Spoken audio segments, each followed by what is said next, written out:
We're excited to get heading to Brooklyn tomorrow to be a part of the preseason NIT. Growing up, it's one of the tournaments I always kind of remembered watching around Thanksgiving Day. So we're excited to be a part of it. Obviously we have Iowa State first game. Coach Otzelberger, he does a great job. They play really, really fast. They play really, really hard. They shot the ball really well last night versus Grambling. They got a lot of different guys who can score the ball, whether it's Gabe Cal, Isaiah Brockington on the wings. Those two guys are prolific scorers. They're going to take a lot of shots and be really, really aggressive. And we got to do a great job on those guys. Then on the other end, they're going to be very aggressive. They're physical defensively. They're going to pressure the ball. They're going to mix up their ball screen coverages throughout the game. So we have to do a great job of taking care of the ball. And then we just got to continue to be who we've been on the glass, offensive rebound, defensive rebound, get extra possessions that way. But we're excited to get out there on Wednesday night. Travis, through 4 games, what are the things you noticed in terms of the way your team has improved, like the things that you've been able to do game to game that you're pleased with? I think a little bit of everything, Adam. I think our defense has continued to get better. Our ball screen coverage has been really good. I think we're contesting almost every single shot.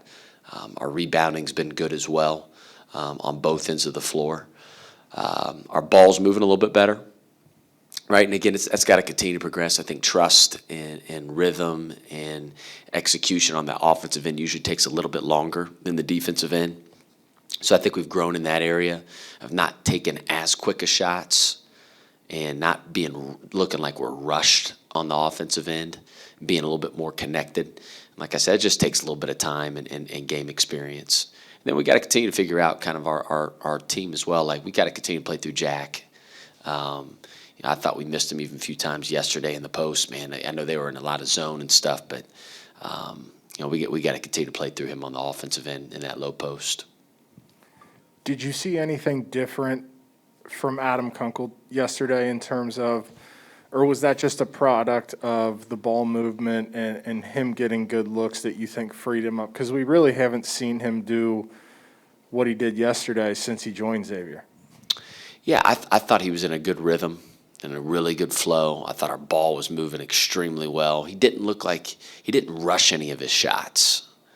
Sometimes I feel like he rushes some of his shots, speeds it up a little bit too quick. That means that probably shouldn't shoot that shot, right? If you have to, make it a little bit quicker than normal. I thought he was in a really good rhythm, though. I mean, those guys were finding him. DeJuan, Jerome. Again, our ball was really, really moving on the offensive end, and he was the beneficiary of a lot of those possessions at the end of the day.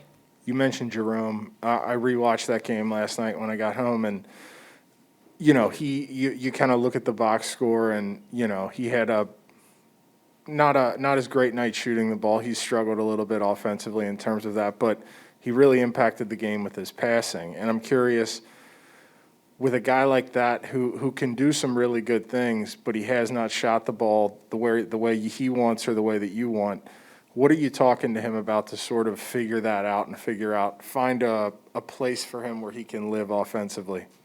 Yeah, I still think he's got to find his niche. He's kind of searching. He's got to see it go in. He's got to take the right shots. I think that's critically important. We want to take shots that we rep, and we want to take shots that are in rhythm. And when you're open, right, we want open shots. We want them to take contested shots, and we want to take open shots. I think he has to trust in that a little bit more. But he will. But he texted me yesterday. He said, Coach Al, I'm going to be in the gym constantly. I feel bad. I said, man, don't feel bad. Like, listen, we have all the confidence in the world in him. He's a terrific shooter. We need him to continue to shoot the ball. We need him to take the right shots. And if he does that, I think he'll get the results that he wants. Another interesting thing through 4 games with your team, and I don't necessarily know that we could say this the last few years, but 3 of the first 4 wins, your team has not trailed a single second in 3 of those games. I'm wondering what you think the difference is this year that your team has been able to sort of get out in front and stay out in front as opposed to years past when it may be more of a back and forth game where you're sort of slugging it out. Yeah, I don't know. Adam, to be honest with you, I think I think we've had all different types of experiences though this year. Like where Kent State got out early. Ohio State fought back late. So did Niagara. And then we kind of led wire to wire against Norfolk pretty big. But all those experiences will help us grow, right? And I think just as your team matures, right, you start to figure out, man, every possession matters. Possession number 2 matters just as much as possession number 80 in that game. And getting guys to understand that makes a huge difference, right? Doesn't allow teams to go on big runs. Yeah, our opponents. Let's minimize those runs and let's maximize our runs, right? But I think our guys have stayed pretty even keeled. I always say player-led teams are a lot more powerful than coach-led teams. And when you got guys like Paul out on the floor, leading those guys and talking to those guys, huddling them up constantly in between free throws and dead ball situations, man, it's really powerful, and it helps kind of keep our team moving forward.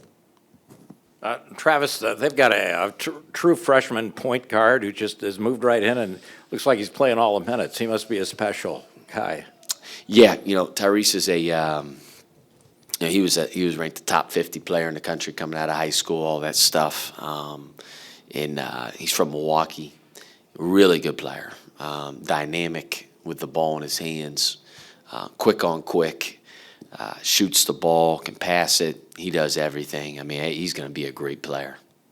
The 2 wings that you mentioned, could you just talk about them a little bit? Yeah, Gabe Cal, sure. He transferred in from Minnesota. Really good defender. Was one of the best defenders in the Big Ten. Really good shooter. Shoots the ball at an extremely high level. Don't look at his stat sheet right now where his percentages are, because he shoots the ball very, very, very well. And then Isaiah Brockington transferred in from Penn State. I don't know if he was Penn State's leading scorer last year or not, but I know he was close. He's leading Iowa State in scoring this year. He's a lefty, downhill driver, athletic, about 6'4", 6'5". Loves to get in the paint, rebounds the ball very, very, very well. He's gonna pose a lot of problems. It's the first road trip for you guys. You went to Nashville, but it's also their first road trip. So is that just like a wild card there?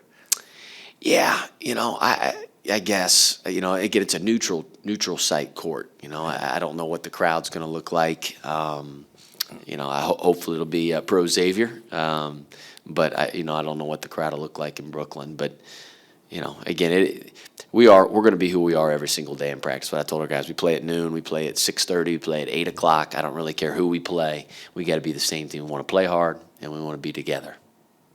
Looking at the Ken Pom stuff, I know it's early, but I think you're number 3 in 2-point field goal percentage and way up there in block shots and steals. I mean, that's sort of like rarefied air. It's a flip from past years. We're a little bit longer and bigger around the rim, Andy, than we've been with Jack and Deontay. Those guys got great length. They alter a lot of shots. Jerome's long. Paul's obviously got those Stretch Armstrong arms, man, go forever. Colby's big, so we're a little bit longer than we've been. So, we're affecting a lot more shots around the rim. We're doing a really good job of that. And one of my concerns kind of going into this game, though, Andy, is Iowa State, I think, can really shoot the ball. Again, their numbers are a little bit misleading this year. From 3, they shot the ball really well versus Grambling, but I know their personnel very well. And they got really good shooters, so we have to defend the 3 better, and we have to, especially against Iowa State. They can go on big runs from behind the arc. I don't know. I think he has 6 or 7 transfers. Is it surprising that he's put this together so quickly? Not nowadays, man. I think this is going to be the norm. Unfortunately, in college basketball, it used to be, man, you'd have the same roster. You'd be able to plan out rosters for 3 years, 4 years ahead. That doesn't exist anymore. I mean, you look at what Coach Shaka Smart's doing at Marquette. He has an Oklahoma transfer, a Maryland transfer, a Clemson transfer, a guy that was freshman of the year, I think, in the Atlantic 10. Atlantic 10. Yeah, I mean, Colt George Mason. Yeah, George Mason. And so it's like that's going to be the way you can flip your roster extremely quick now. When I say faster than ever, usually it would take a couple years. It's bam, you can flip it right now. So not surprised at all with the success that Iowa State's had to this point in the season with TJ. Maybe the perfect year for him to take over then. Yeah, he's doing a great job. He's a really good coach. He understands that area. He's had a lot of success as a head coach, so not surprised. Thanks. Good. Thanks, guys.